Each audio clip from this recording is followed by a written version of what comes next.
Friends, ಎಲ್ಲರಿಗೂ ನಮ್ಮ ಅಮ್ಮನ ಅಡುಗೆಗೆ ಸ್ವಾಗತ. ನೀವೇನಾದರೂ ಹೊಸದಾಗಿ ನಮ್ಮ ಚಾನಲ್ ನೋಡ್ತಾ ಇದ್ರೆ ಸಬ್ಸ್ಕ್ರೈಬ್ ಮಾಡ್ಕೊಳ್ಳಿ, ಹಾಗೆಯೇ ಪಕ್ಕದಲ್ಲಿ ಬರುವ ಬೆಲ್ ಐಕನ್ ಕ್ಲಿಕ್ ಮಾಡ್ಕೊಳ್ಳಿ. ಫ್ರೆಂಡ್ಸ್, ಇವತ್ತು ನಾನು ಮಾಡ್ತಾ ಇರುವಂಥ ರೆಸಿಪಿ ಮೊಟ್ಟೆಯಿಂದ ಪಡ್ಡು ಮಾಡೋದು ಹೇಗೆ ಅಂತ ತೋರಿಸ್ಕೊಡ್ತಾ ಇದ್ದೀನಿ. ಫ್ರೆಂಡ್ಸ್, ತುಂಬ ಸಿಂಪಲ್ ಆಗಿ ಮಾಡ್ಕೋಬೋದು.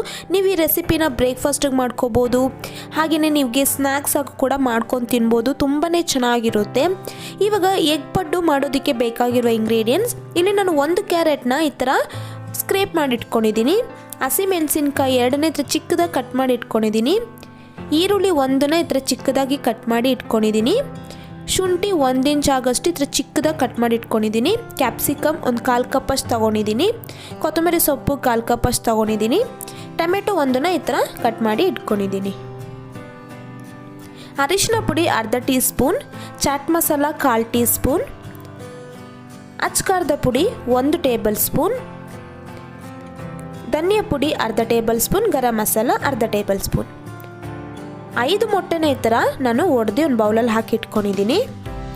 ಎಣ್ಣೆ ಫ್ರೈ ಮಾಡೋದಕ್ಕೆ ರುಚಿಗೆ ತಕ್ಕಷ್ಟು ಉಪ್ಪು. ಮಾಡೋದು ಹೇಗೆ ಅಂತ ನೋಡೋಣ. ಇವಾಗ ನಾನು ಒಂದು ಬೌಲ್ ತೊಗೊಂಡಿದ್ದೀನಿ.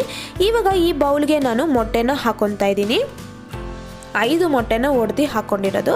ಮತ್ತು ಇದಕ್ಕೆ ಸ್ವಲ್ಪ ಉಪ್ಪನ್ನು ಹಾಕ್ಕೊತಾ ಇದ್ದೀನಿ, ಮತ್ತು ಚಾಟ್ ಮಸಾಲ ಇಷ್ಟು ಹಾಕ್ಕೊಂಡು ಚೆನ್ನಾಗಿ ಈ ಥರ ಹ್ಯಾಂಡ್ ಬೀಟರಿಂದ ಚೆನ್ನಾಗಿ ಬೀಟ್ ಮಾಡ್ಕೋಬೇಕು. ನಿಮ್ಮ ಹತ್ರ ಈ ಥರ ಬೀಟರ್ ಇಲ್ಲಾಂದರೆ ಸ್ಪೂನ್ ಸಹಾಯದಿಂದನೂ ಈ ಥರ ಚೆನ್ನಾಗಿ ಬೀಟ್ ಮಾಡ್ಕೋಬೇಕು. ನೋಡಿ ಫ್ರೆಂಡ್ಸ್, ಈ ಥರ ಚೆನ್ನಾಗಿ ಬೀಟ್ ಮಾಡೋದ್ರಿಂದ ಚೆನ್ನಾಗಿರುತ್ತೆ. ಇವಾಗ ಇದೆಲ್ಲ ಪಕ್ಕಕ್ಕೆ ಇಡೋಣ. ಇವಾಗ ಸ್ಟವ್ ಹಚ್ಚಿ ನಾನೊಂದು ಪ್ಯಾನನ್ನು ಇಟ್ಕೊಂಡಿದ್ದೀನಿ. ಇವಾಗ ಈ ಪ್ಯಾನಲ್ಲಿ ಸ್ವಲ್ಪ ನಾವು ಮಸಾಲಾನ ಫ್ರೈ ಮಾಡ್ಕೋಬೇಕು. ಅದಕ್ಕೋಸ್ಕರನೇ ನಾನು ಇದಕ್ಕೆ ಶುಂಠಿನ ಹಾಕ್ಕೊಂಡಿದ್ದೀನಿ. ಶುಂಠಿ ಹಾಕ್ಕೊಂಡು ಚೆನ್ನಾಗಿ ಫ್ರೈ ಮಾಡ್ಕೋಬೇಕು. ಇವಾಗ ಇದೆಲ್ಲ ಸ್ವಲ್ಪ ಲೈಟಾಗಿ ಫ್ರೈ ಆದಮೇಲೆ ಹಸಿಮೆಣಸಿನ್ಕಾಯಿ ಹಾಕ್ಕೊಂಡಿದ್ದೀನಿ. ಹಾಕ್ಕೊಂಡಿದ್ದನ್ನು ಕೂಡ ಫ್ರೈ ಮಾಡ್ಕೋಬೇಕಾಗುತ್ತೆ. ನೋಡಿ ಫ್ರೆಂಡ್ಸ್, ಇವಾಗ ಇದೆಲ್ಲ ಚೆನ್ನಾಗಿ ಫ್ರೈ ಆಗ್ತಾ ಇದೆಯಲ್ಲ, ಈ ಟೈಮಲ್ಲಿ ಈರುಳ್ಳಿನ ಹಾಕ್ಕೊಂಡಿದ್ದೀನಿ. ಈರುಳ್ಳಿನೂ ಹಾಕ್ಕೊಂಡು ಅಷ್ಟೇ ಚೆನ್ನಾಗಿ ಫ್ರೈ ಮಾಡ್ಕೋಬೇಕು. ಈರುಳ್ಳಿಯಲ್ಲಿ ಹಸಿ ವಾಸನೆ ಎಲ್ಲ ಹೋಗಬೇಕು, ಅಲ್ಲಿವರೆಗೂ ನಾವು ಫ್ರೈ ಮಾಡ್ಕೋಬೇಕಾಗುತ್ತೆ. ನೋಡಿ ಫ್ರೆಂಡ್ಸ್, ಇದೇ ಥರನೇ ಒಂದು 2 ನಿಮಿಷ ಇದೇ ಥರನೇ ಫ್ರೈ ಮಾಡಿಕೊಂಡ್ರೆ ಸಾಕು. ಇವಾಗ ನೋಡಿ ಫ್ರೆಂಡ್ಸ್, ಕ್ಯಾಪ್ಸಿಕಮ್ ಹಾಕ್ಕೊತಾ ಇದ್ದೀನಿ. ಕ್ಯಾಪ್ಸಿಕಮ್ ಹಾಕ್ಕೊಂಡು ಫ್ರೈ ಮಾಡ್ಕೋಬೇಕು. ನೀವು ಬೇಕಾದರೆ ಇದನ್ನು ಹಸಿಯಾಗೂ ಕೂಡ ಹಾಗೆ ಮೊಟ್ಟೆದಲ್ಲಿ ಕಲಿಸ್ಕೊಂಡು ಪಡ್ಡು ಮಾಡ್ಕೋಬೋದು, ಇಲ್ಲಾಂದರೆ ಈ ಥರ ಫ್ರೈ ಮಾಡಿ ಕೂಡ ಹಾಕ್ಕೋಬೋದು. ಈ ಥರ ಫ್ರೈ ಮಾಡೋದ್ರಿಂದ ಚೆನ್ನಾಗಿರುತ್ತೆ, ಹಸಿ ವಾಸನೆ ಎಲ್ಲ ಹೋಗಿ ಚೆನ್ನಾಗಿರುತ್ತೆ ಟೇಸ್ಟು. ಇವಾಗ ಕ್ಯಾರೆಟ್ ಹಾಕ್ಕೊಂಡಿದ್ದೀನಿ. ಹಾಕ್ಕೊಂಡು ಒಂದು ಸತಿ ಚೆನ್ನಾಗಿ ಇದೇ ಥರನೇ ಫ್ರೈ ಮಾಡ್ಕೊಬೇಕಾಗುತ್ತೆ. ಲೋ ಫ್ಲೇಮಲ್ಲೇ ಫ್ರೈ ಮಾಡ್ಕೊಳ್ಳಿ, ಹೈ ಫ್ಲೇಮ್ ಕೊಡೋಕೆ ಹೋಗ್ಬಿಡಿ. ಈಗ ರುಚಿಗೆ ತಕ್ಕಷ್ಟು ಉಪ್ಪನ್ನು ಹಾಕ್ಕೊಂಡು ಒಂದು ಸತಿ ಮಿಕ್ಸ್ ಮಾಡಿಕೊಂಡು ಸ್ವಲ್ಪ ಹೊತ್ತು ಫ್ರೈ ಮಾಡೋಕ್ಕೆ ಬಿಡೋಣ. ನೋಡಿ ಫ್ರೆಂಡ್ಸ್, ಇವಾಗ ಟೊಮೆಟೊನ ಹಾಕ್ಕೊತಾ ಇದ್ದೀನಿ. ಟೊಮೆಟೊ ಬಂದು ಲಾಸ್ಟಲ್ಲಿ ಹಾಕ್ಕೊಳ್ಳಿ. ಟೊಮೆಟೊನೂ ಅಷ್ಟೇ ಸ್ವಲ್ಪ ಸಾಫ್ಟ್ ಆಗೋವರೆಗೂ ನಾವು ಇದೇ ಥರನೇ ಫ್ರೈ ಮಾಡ್ಕೋಬೇಕಾಗುತ್ತೆ. ನೋಡಿ ಫ್ರೆಂಡ್ಸ್, ಇದೇ ಥರನೇ ಸ್ವಲ್ಪ ಹೊತ್ತು ಫ್ರೈ ಮಾಡಿಕೊಂಡ್ರೆ ಸಾಕಾಗುತ್ತೆ. ಇವಾಗ ಮಸಾಲ ಹಾಕೋಣ. ಇಲ್ಲಿ ನಾನು ಅರಿಶಿನ ಪುಡಿ, ಅಚ್ಕಾರದ ಪುಡಿ ಮತ್ತು ಗರಂ ಮಸಾಲ, ಧನಿಯಾ ಪುಡಿ ಇವಾಗ ಇಷ್ಟನ್ನು ಹಾಕ್ಕೊಂಡು ಒಂದು ಸತಿ ಮಿಕ್ಸ್ ಮಾಡ್ಕೋಬೇಕು. ಮಿಕ್ಸ್ ಮಾಡಿದಾದಮೇಲೆ ಜಾಸ್ತಿ ಹೊತ್ತು ಫ್ರೈ ಮಾಡಬೇಕಂತ ಅವಶ್ಯಕತೆ ಏನೂ ಇಲ್ಲ. ಒಂದು ಸ್ವಲ್ಪ ಹೊತ್ತು ಒಂದು 30 ಸೆಕೆಂಡ್ಸ್ ಬಿಟ್ಟರೆ ಸಾಕಾಗುತ್ತೆ ಫ್ರೆಂಡ್ಸ್. 30 ಸೆಕೆಂಡ್ಸ್ ಈ ಥರ ಫ್ರೈ ಮಾಡಿಕೊಂಡ್ರೆ ಸಾಕು. ಇವಾಗ ನಾನು ಮೊದಲೇ ಮೊಟ್ಟೆನ ಬೀಟ್ ಮಾಡಿ ಇಟ್ಕೊಂಡಿದ್ದಲ್ಲ, ಇವಾಗ ಅದಕ್ಕೆ ನಾನು ಕೊತ್ತಂಬರಿ ಸೊಪ್ಪು ಹಾಕ್ಕೊಂಡಿದ್ದೀನಿ. ಹಾಕ್ಕೊಂಡು ಇವಾಗ ಮಸಾಲನ ಹಾಕ್ಕೊತಾ ಇದ್ದೀನಿ. ನೋಡಿ, ಇವಾಗ ಇದೆಲ್ಲ ಹಾಕ್ಕೊಂಡು ಇದೆಲ್ಲ ಹಾಕಿದಾದ್ಮೇಲೆ ಒಂದು ಸ್ಪೂನ್ನ ತಗೊಂಡು ಚೆನ್ನಾಗಿ ಮಿಕ್ಸ್ ಮಾಡ್ಕೊತಾ ಇದ್ದೀನಿ. ನೋಡಿ, ಈ ಥರ ಚೆನ್ನಾಗಿ ಎಲ್ಲ ಮಿಕ್ಸ್ ಮಾಡ್ಕೋಬೇಕು. ಅವಾಗ ಮಸಾಲೆ ಎಲ್ಲ ಮಿಕ್ಸ್ ಆಗುತ್ತೆ ಮೊಟ್ಟೆಗೆ. ನೋಡಿ ಫ್ರೆಂಡ್ಸ್, ಇವಾಗ ಇದೆಲ್ಲ ಚೆನ್ನಾಗಿ ಮಿಕ್ಸ್ ಆಗಿದೆ ಅಲ್ವಾ. ಇವಾಗ ಸ್ಟವ್ ಹಚ್ಚಿ ನಾನು ಪಡ್ಡು ಮಾಡೋ ಪ್ಯಾನ್ನ ಇಟ್ಕೊಂಡಿದ್ದೀನಿ.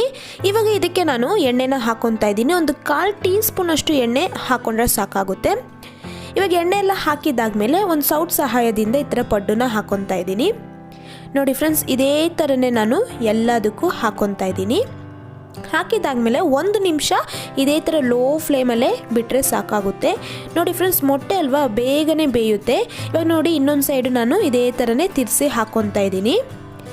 ನೋಡಿ, ಇದೇ ಥರನೇ ಎಲ್ಲನೂ ತಿರ್ಸಿ ಹಾಕ್ಕೋಬೇಕಾಗುತ್ತೆ. ನೋಡಿ, ಜಾಸ್ತಿನೂ ಫ್ರೈ ಆಗೋದಕ್ಕೆ ಬಿಡಬೇಡಿ.